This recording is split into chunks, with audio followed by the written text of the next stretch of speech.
Welcome to another round of Coffee and Donuts. I'm Frank. If you don't know me, I'm a former federal law enforcement officer and a current law enforcement instructor.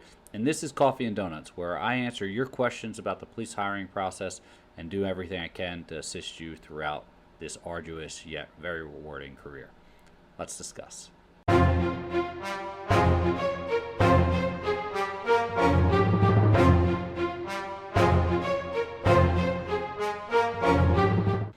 Okay, I have three pre-submitted questions. I'm going to jump into these. I'm going to answer these. These are questions that you submitted to me. We're going to kick this off. First question, here we go. On my questionnaire, I put that police were never called to my address in the past. They were called for a minor incident. If I come back during my poly and explain the incident, will it disqualify me, or should I continue and say they were never called? First and foremost, I do not support lying. Do not lie. If you're gonna lie, I'm not gonna help you. All right, let's just set that out there. Now, I like to think that you're not saying, "Hey, I want to lie here. I want to tell the truth." What you do with this, and for a minor incident, there's two things. There's forgetting something, which is a mistake, and you can correct that. Then there's omitting something, which is something intentional. You intentionally left something out because you were worried about what it was gonna happen. No matter which one you did, here's the way to fix it. And if you omitted it, you really need to consider whether or not this is the profession for you, because you were thinking or you were attempting to lie during this hiring process. But here's the solution in case this was an accident, because I see this all the time where you recall something after you submitted your questionnaire, your personal history statement. Reach out to your background investigator immediately as soon as you recall it. If you wait to the polygraph, there's going to be serious consequences, and I'll explain that here in a little bit. So as soon as you recall something, you reach out to your background investigator. Make sure you're prepared to articulate it, right? Even have it written down or typed up in case they ask you to email them that.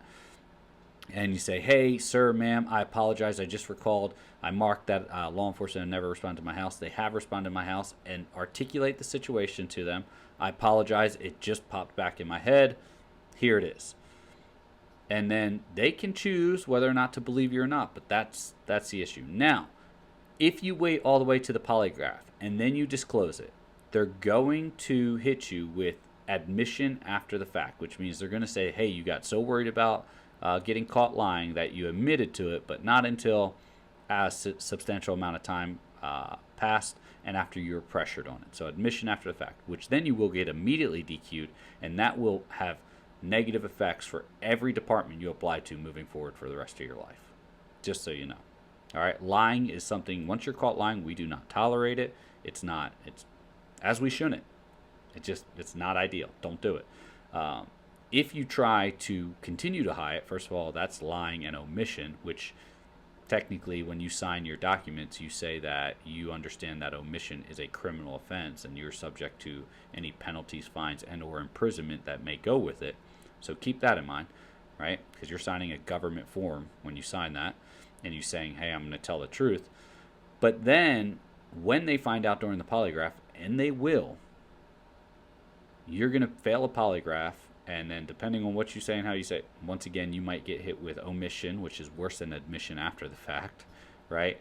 But you might get hit with omission, and that will definitely follow you. And when if I pick up the phone for one candidate and say, "Hey, I'm calling about John Smith. He applied to y'all. Doesn't look like he made it through the process. What can you tell me about?" "Oh, yeah. We remember John Smith. Yeah, he lied, and we called him during the polygraph, and then we found some significant discrepancies." And by the way, if law enforcement were called to your house, there's a record of it. So there's no hiding it. Even if you're like, "I can beat the polygraph." You can't, but there's still no record, or there's still no hiding it because there's a record of it. Whether they took IDs or didn't, there's at least a call log, and those call logs are all recorded. So they're going to punch in every address that you've ever had, and they're going to see if law enforcement was ever responded to it and if you resided there during that time. And then congratulations, you just got caught lying. Now, I'm being a little rough on you right now because I'm not saying you're doing this. I'm just saying that's the worst case scenario if you do try to hide something. But honest accident, which is what I think you're asking here, just call them up immediately. Say, "Hey, I recalled this. I want to be transparent. Here it is," and explain it. Articulate it. Just articulate it properly, and you're good to go. All right. Next question. I have a crazy amount of credit card debt. I still make payments on time, I use a lot of credit cards while my wife was in nursing school to make ends meet. Plus, we have kids. I passed the physical and written exams, and now I have a panel interview next week. I'm afraid I'll be disqualified when they check my credit card debt. Credit card debt is worse than other debt because it's a revolving credit. But I mean, people have a $500,000 of debt due to a mortgage, right? Or maybe they have $200,000 of debt due to student loans, and we don't ding them on that. As long as you're making your credit card payments on time, yeah, debt to income ratio, we will look at that to make sure you can't be compromised. But at the same point in time, as long as you're making payments on time, as long as you're financially responsible, that's really what we're checking for. And your credit, and here's the thing, is even if you have a lot of credit card debt, if your credit score looks good, we won't even dive too far into it. Well, okay, here's his credit card, here's his credit report. Okay, yeah, he's got a lot of credit usage. Okay, he has a lot of debt, maybe $50,000 in debt, but he's made all his payments on time, and he's still got a 750 credit score. Not even going to matter, right? As long as you can articulate, hey, this is what it was. I use this, and we use this to cover education for my wife's nursing school. We're paying it down as we speak. I've made all payments on time, and we're financially and fiscally responsible. Cool, sounds good. Won't even challenge it. Now, if you misarticulate it and you put the emphasis on it and you make it a hurdle like it sounds like you're doing here, it's going to become a hurdle. If you turn something into a hurdle, if you stack something taller than it needs to be, it becomes a hurdle in this race to the finish line. Don't make it a hurdle. Just articulate it properly.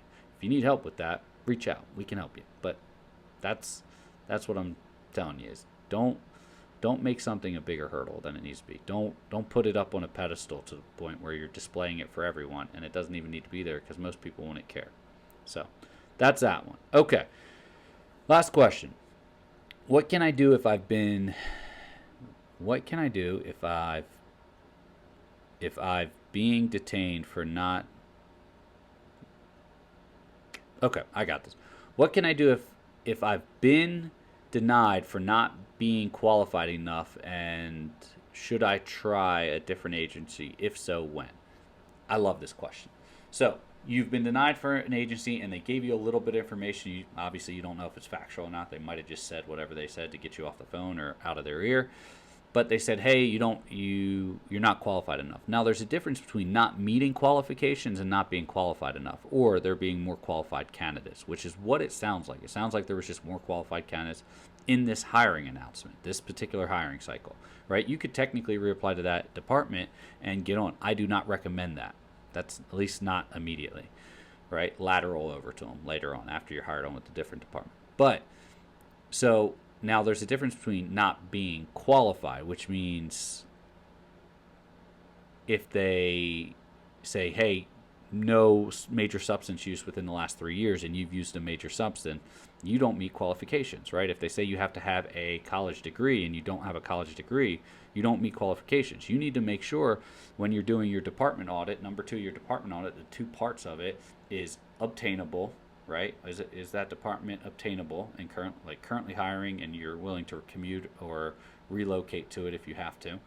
And then, are you eligible? Do you meet the criteria for it? Is there something in your background where they say, hey, you can't have any bankruptcies in the last 7 years, and you had one 6 years ago. You can't have you smoked marijuana in the last 6 months, and you smoked marijuana 5 months ago.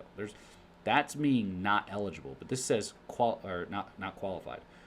This one says qualified enough, which means it makes it sound as if there's more qualified applicants that went through. And then my suggestion to you, my advice, my coaching would be to apply to different agencies. And that's why I always say apply to your top 3 departments, right? Because now you're starting a 6-month hiring process all over again, right? So if you did this and it took you 3 departments and you waited every 6 months to go to a department, you would get you get hired in 18 months, in a year and a half. If you did all 3 departments at the same time, you can still reasonably articulate, hey, I'm committed to applying to just these 3 departments. When they ask you, why'd you apply to other departments? Well, I've identified my top 3 departments, the departments that I thought I would be a good fit for, and your department is at the top of the list, which is why I applied to you.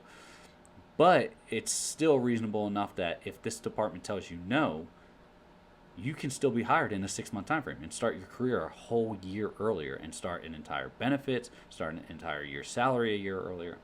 Who doesn't want to do that? So that's why I always recommend 3 departments. No more than 3 departments, but that's why I always recommend 3. So yes, I would immediately apply to a different department. I would get 3 in rotation, identify your top 3, do a department audit. We have plenty of videos on what a department audit is, and go through and make sure that it's exactly what you want. And then this way, you're going to increase your chances of getting hired at the same time as not hurting your chances by not being able to, or by shotgunning your resume out there and departments not taking you serious to their department. So I hope this helps. Listen, we answer every question submitted on YouTube, and we're trying to answer all our questions on every other platform. Submit a question and we'll answer it. There's a chance that you can make it onto Coffee and Donuts, where I'll go into an in-depth answer. We also have additional information out there for you on our website. That's armaganct.com, ARMOGANCT.com. You can go over there. We have free training workshops. We have coaching calls if you need it. Go over there, use it. It's our gift to you. Stay safe, and I'll see you next time.